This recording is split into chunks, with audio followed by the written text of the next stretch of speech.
नहमदुहु व नुसल्ली अला रसूलिहिल करीम अम्मा बाद फ़ाऊज़ु बिल्लाहि मिनश शैतानिर रजीम बिस्मिल्लाहिर्रहमानिर्रहीम रब्बि इश्रह ली सदरी व यस्सिर ली अमरी वहलुल उक़दतम मिन लिसानी यफ़क़हू क़ौली। अस्सलाम वालेकुम वरहमतुल्लाहि वबरकातुहू। क्या हाल है डियर स्टूडेंट्स? उम्मीद है आप सब खैरियत से होंगे इंशाअल्लाह। अल्लाह पाक सबको अपने हिफ्ज़ व अमान में रखे, आमीन। आज का हमारा सबक सूरह आल इमरान की आयत नंबर 64 है।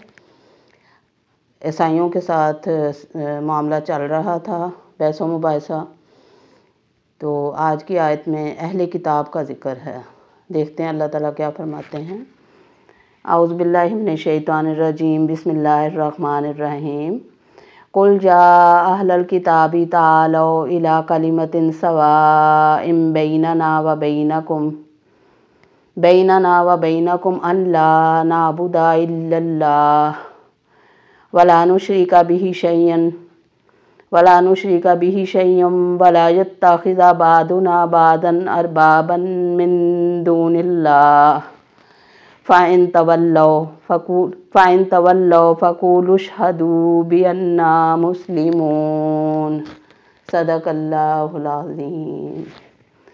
कुल कह दीजिए, या अहलल किताबी अहले किताब, तालो आओ, इला तरफ, कलिमतिन एक कलिमा के, सवाइम जो बराबर है, बैनना हमारे दरमियान, व बैनकुम और तुम्हारे दरमियान, अन ला अन के ला नहीं, अन ला के ना बुदा हम इबादत करें, इल्ला सिवाय अल्लाह अल्लाह के, वला और ना नुशरिका हम शरीक करें, बिही साथ उसके, शैयन किसी चीज़ को, वला और ना यत्ताखिज़ा बनाए, बादुना बाद हमारे, बादन बाज को, अरबाबन रब, मिन से, दूनिल्लाह अल्लाह के सिवा। फ़इन तवल्लो फिर अगर वो फिर जाएं, फिर अगर वो मुँह फेर लें, वापस इन अगर तवल्लो वो फिर जाएं, फ़क़ूलु अशहदू फ़क़ूलु तो तुम कहो, फ़क़ूलु अशहदू के गवाह रहो, तुम सब गवाह रहो, बिअन्ना बेशक हम सब, मुस्लिमून हम तो फरमाबरदार हैं। कुल या अहलल किताबी तालो इला कलिमतिन कह दीजिए कि ए अहले किताब एक कलिमे की तरफ आओ। अहले किताब से मुराद यहाँ यहूदी और ईसाई हैं। सवाइम बैनना व बैनकुम जो हमारे और तुम्हारे दरमियान बराबर है। एक ऐसी बात जिस पर यहूदी भी मान लाते हैं, ईसाई भी और मुसलमान भी।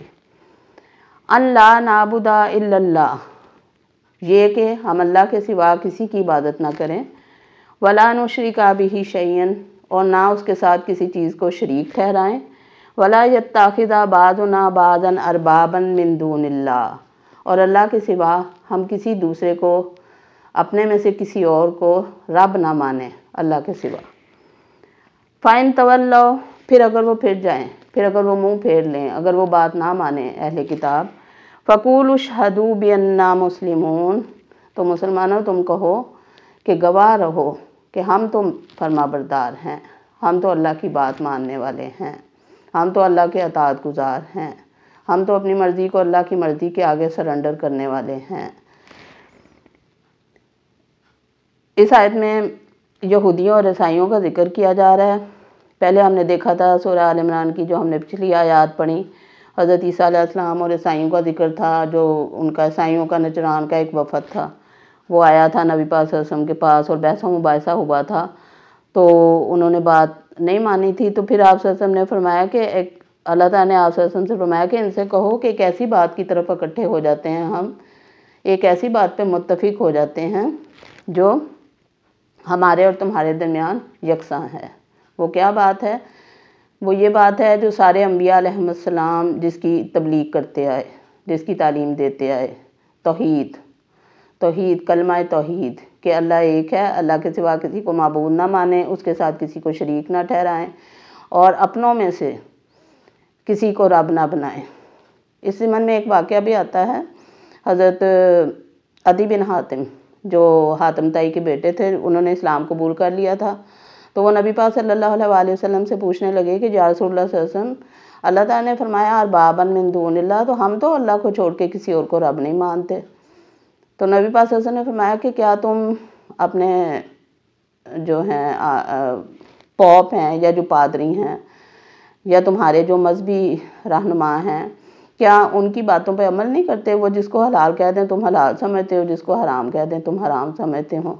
انہوں نے کہا ہاں ایسا تو کرتے تھے۔ تو آپ صلی اللہ علیہ وسلم نے فرمایا یہی اربابا من دون اللہ ہے، اللہ کے سوا دوسروں کو رب مانا، یعنی اللہ کی بات سچی بات کے معلوم ہوتے ہوئے ہم کسی دوسرے کی بات پہ اگر عمل کر رہے ہیں تو وہ اربابا من دون اللہ میں آ جاتا ہے، اللہ کے سوا کسی اور کو رب ماننا۔ تو وہ کوئی ہماری سوسائٹی میں کوئی بزرگ بھی ہو سکتا ہے، کوئی پیر بھی ہو سکتا ہے، کوئی ہمارا اپنا نفس بھی ہو سکتا ہے، کوئی اپنے ہمارے رشتہ دار بھی ہو سکتے ہیں، ہماری سوسائٹی ہو سکتی ہے، ہمارے جو رسم و رواج ہیں وہ ہو سکتے ہیں۔ یہ سب چیزیں اربابا من دون اللہ میں آ جائیں گی اگر اللہ کے حکم کے خلاف ہم لوگ جا رہے ہیں۔ کوئی بھی نظام ہو، چاہے وہ حکومتی سطح پہ، چاہے وہ گھریلو سطح پہ یا معاشرتی سطح پہ، وہ اگر اللہ کے حکم کے خلاف جا رہا ہے تو وہ اربابا من دون اللہ میں آ جائے گا۔ اللہ پاک ہم سب کو اس سے بچائے۔ تو اللہ تعالیٰ نے فرمایا 3 باتیں اس آیت میں آ گئی ہیں جو یکساں ہیں۔ ایک یہ کہ اللہ کے سوا کسی کی عبادت نہ کرو، دوسری یہ کہ اس کے ساتھ کسی کو شریک نہ ٹھہراؤ، اور تیسری یہ کہ اللہ کو چھوڑ کر کسی اور کو اپنا رب نہ مانو، چاہے وہ عملی طور پہ ہو چاہے وہ نظریاتی طور پہ ہو۔ اور پھر اگر اللہ تعالیٰ نے فرمایا کہ اگر وہ لوگ منہ پھیر لیتے ہیں، وہ تمہاری بات نہیں مانتے، تو پھر ان سے کہو کہ تم گواہ رہو، ہم تو فرما بردار ہیں، ہم تو اللہ تعالیٰ کی ان تینوں باتوں کو الحمدللہ ماننے والے ہیں۔ ہم اللہ کے سوا کسی اور کو معبود بھی نہیں مانتے، ہم صرف اسی کی عبادت کرتے ہیں، ہم اس کے ساتھ کسی کو شریک نہیں ٹھہراتے، اور ہم کسی کو اس کے سوا اپنا رب نہیں مانتے۔ حلال و حرام کا اختیار صرف اللہ تعالیٰ کو ہے، حکم دینے کا اختیار اسی کو ہے، اور ہم اس کے بندے ہیں، غلام ہیں، ہمارا کام صرف اطاعت کرنا اور فرما برداری کرنا ہے۔ جتنی زیادہ کر کے جائیں گے اتنے ہی اس کی نظروں میں ہم صحیح مسلم ہوں گے۔ اللہ تعالیٰ ہم سب کو توفیق دے۔ وما علینا الا البلاغ۔ سبحانک اللہم و بحمدک، اشہد ان لا الہ الا انت، واستغفرک واتوب الیک۔ اللہ حافظ۔